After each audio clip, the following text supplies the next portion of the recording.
cortamos o espaço dele nos centros urbanos, mas ele está aqui. Então ele agora é aquele menino que anda na rua, o gorro virou, como é que chama? Só aquela tiara, o lenço, né? Então, assim... Bom, eu me considero uma sacióloga, né? Uma especialista em saci.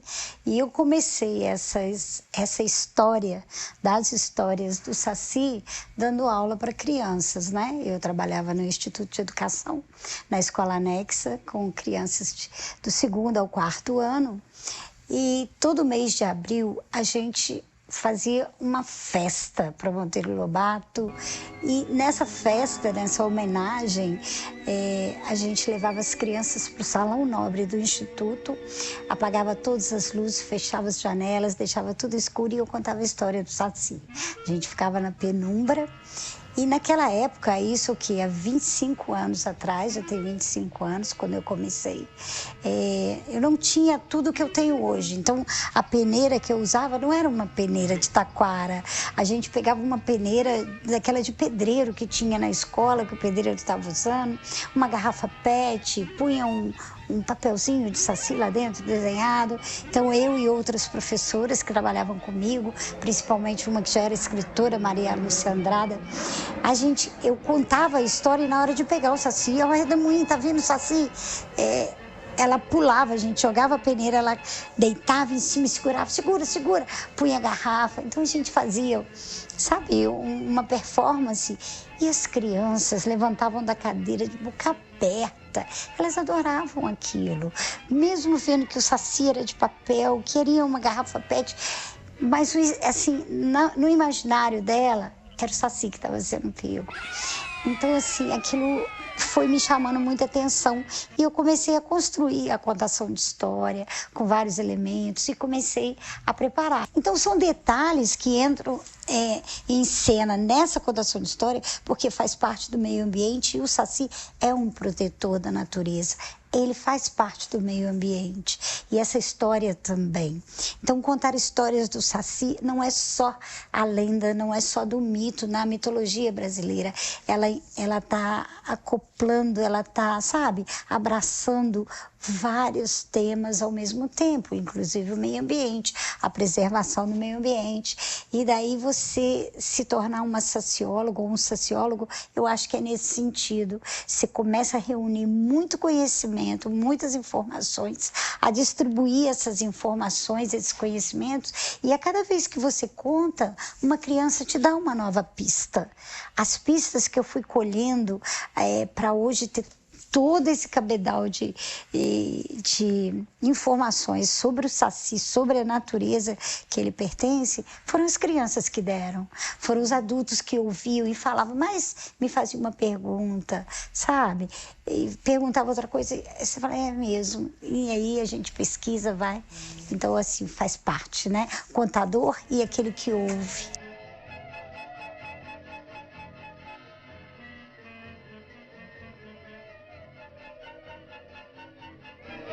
Aquele ali, por que não estão na brincadeira, hein? Aquele é o saciólogo. Eu costumo dizer que o saci, como outros mitos brasileiros, eles fazem parte de uma sobrenatureza. A gente vive transitando entre o natural e o sobrenatural, né?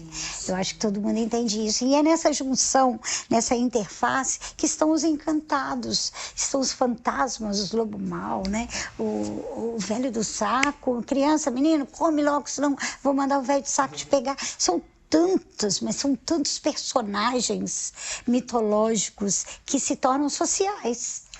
E eu acho que sim, com uma missão de sobrevivência. Porque se você conhece isso tudo, você é capaz de sobreviver.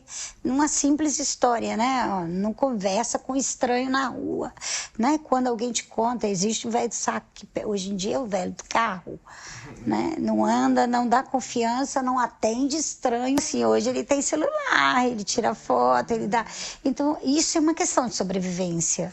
Muitas pessoas se safaram de serem, né? De passarem a ser vítimas de crimes, todo tipo de crime, por conta de atenção às histórias e atenção à recomendação, não é? de familiares, da família. A caça ao saci você não faz mais? É essa procura que eu tô te falando. Eu tô mudando o nome dela. Por quê? Eu ganhei esse projeto, ganhei o prêmio da Unesco, né, do ILE, na PUC-Rio, em primeiro lugar em categoria oralidade no Brasil, com caçada ao saci. E aí, é isso que eu estou te falando. Nessa contação você começa a ver, quando você percebe que, na verdade, esse tempo de escravidão no Brasil, as pessoas, o ser humano era escravizado, ninguém nasceu escravo, ele é escravizado. Então não existe escravo, não tinha escravo, tinha pessoas escravizadas. E na época eles eram caçados. Isso é ruim. Eu comecei a sentir uma coisa ruim com o termo caçada. Eu falei, eu vou abolir, sabe? Vou deixar de falar que é caçada ao saci. Não se caça-se, porque caçar implica em prender, em ter a presa, né? E procurando o saci, contando histórias sobre o saci. Porque eu acho que a palavra é muito forte, né, Pablo? O nome é muito forte. E aí alguém até me falou essa semana, poxa, mas o nome Caçada ao Saci é um projeto super forte pelo nome. Eu falei, não, é a força da palavra. Mas eu acho que isso fica introjetado. Em algum momento, quem participou, a criança que ouviu e tudo, pode ter isso. Opa, eu posso caçar. Caçar um gato, caçar um cachorro, caçar um grilo, caçar uma formiga, não. Caçar implica em você prender. Tirar a liberdade. Tirar a liberdade. Quando eles ganhavam liberdade, eles recebiam como símbolo e sinal de liberdade o gorro vermelho. É chamado de piléu. É o piléu romano. Então, esse saci aqui no Brasil, ele já tem isso como liberdade. Tanto que se você tira a liberdade dele, ele fica preso. Ele só consegue todos os poderes e tudo que ele faz se ele tiver com gorro. Então você vê que é um símbolo de liberdade, né? É um sinal. A cor vermelha, o gorro, tudo isso é muito significativo. Quando falo em ressignificação no mito, eu penso nisso. Ele ser considerado libertário. Então é um sinal de liberdade. E é um fato histórico. Os mitos e as histórias não surgem do nada, elas surgem de uma questão histórica muito séria. É um momento histórico muito sério para qualquer país, como todos os outros contos. Contos de fadas também são originários daí, sabe? De momentos históricos importantes para aquela região, para aquele continente, para aquele país.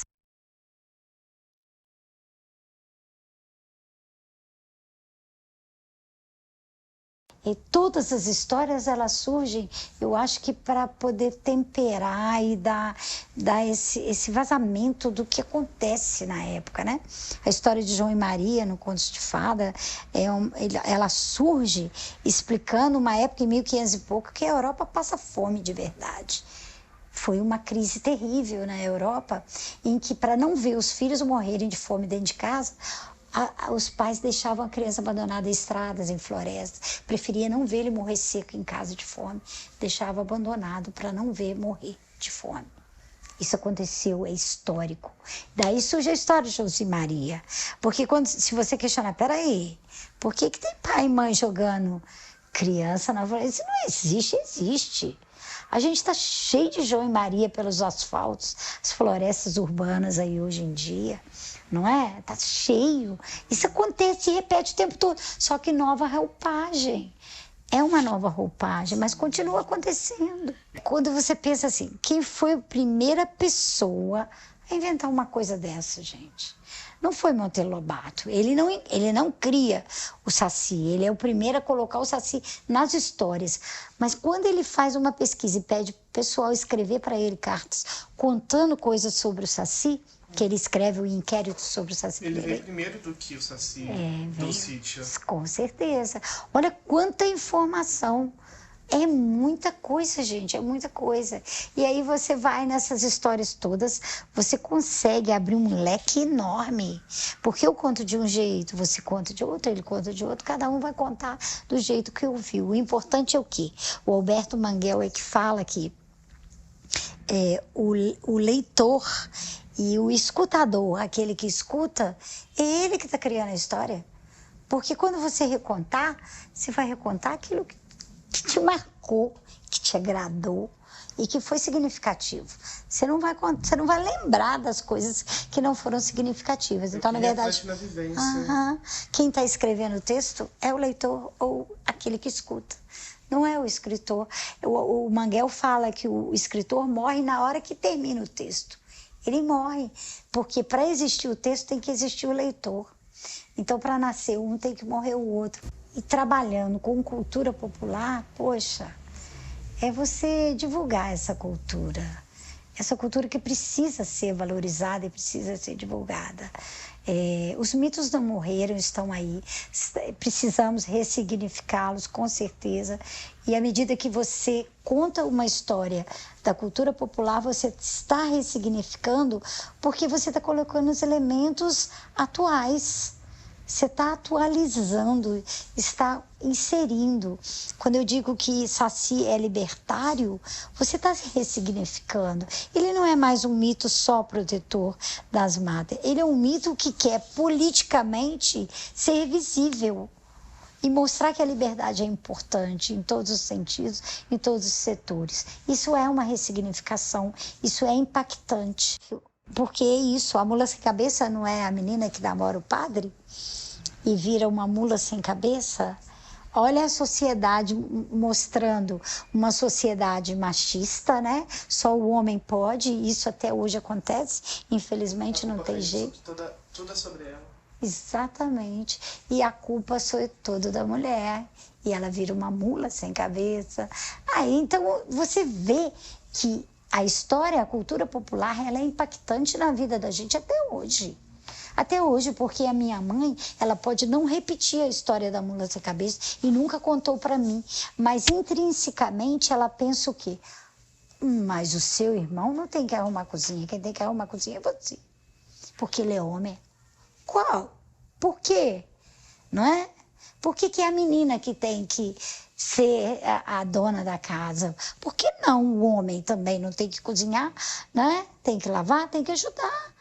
Não é isso? O homem tem que ser o conquistador e a mulher Exatamente. tem que ser a Ele pode. Por que ele vai sair à noite e eu não, mãe? Porque ele é homem. Ele pode, você não. Poxa, então a história se repete. E muitas vezes ela se repete de forma excludente, né? A mulher é excluída. Hoje é que estão se aceitando todos os gêneros possíveis, né? Ou não gênero. Por quê? Para chegar no caminho de hoje, gente, foi muito sofrimento. Muito sofrimento da humanidade, né? De todo mundo que queria ser o que a sociedade não queria não ser o que a sociedade impunha. E impõe, às vezes, até hoje. Então, eu acho que a literatura, ela vem para impactar, para mostrar isso tudo, para gritar mesmo para a sociedade, sabe? E a cultura, ela precisa ser ressignificada, reelaborada e mostrar todos os caminhos e possibilidades possíveis do ser humano para ser o cidadão que ele quer ser. Se eu quiser ser homem, mulher, não importa o que eu queira ser, eu tenho esse direito.